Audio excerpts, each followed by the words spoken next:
రాష్ట్రంలో కొన్ని చోట్ల ఇంకా వరి ధాన్యం కొనుగోలు చేయలేదు. ఐకేపీ కేంద్రంలో ఉన్న పంట తడిసి ముద్దయింది. బస్తాలో ఉన్న వరి ధాన్యం మొలకెత్తింది. నిర్మల్ జిల్లా భైంస మండలం పెండ్పల్లి కేంద్రాన్ని ముధోల్ బీఆర్ఎస్ నేతలు సందర్శించారు. మొలకెత్తిన ధాన్యాన్ని ముధోల్ బీఆర్ఎస్ సమన్వయకర్త పడకంటి రమాదేవి పరిశీలించారు. మొలకెత్తిన ధాన్యం కొనుగోలు చేయాలని ప్రభుత్వాన్ని డిమాండ్ చేశారు. తడిసిన ధాన్యం కొనుగోలు చేస్తామని రేవంత్ సర్కార్ ప్రకటన చేసింది.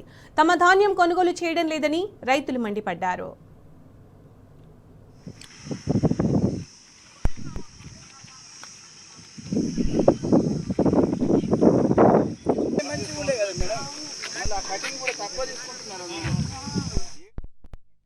ఇక్కడ ఉన్నటువంటి రైతులను ఈ పంటను చూస్తే చాలా బాధ అనిపిస్తుంది.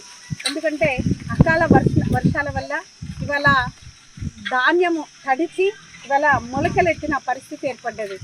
సకాలంలో కనుక కాంగ్రెస్ ప్రభుత్వము ఈ ధాన్యాన్ని కనుక కొని ఉంటే ఇవాళ ఈ దుస్థితి అనేది ఏర్పడేది కాదు.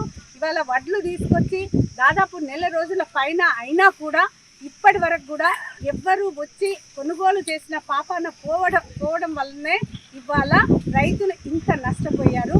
కాబట్టి మేము ప్రభుత్వాన్ని డిమాండ్ చేసేది ఏంటంటే, ఏదైతే పండిన పంట ఇవాళ మనం తీసుకొచ్చి ఇక్కడ పోసామో, ఏదైతే తడిచిందో ఆ తడిచిన ధాన్యాన్ని ఎలాంటి డబ్బులు కట్ చేయకుండా, అదేవిధంగా ఒక కింటాకు దాదాపు 5 నుండి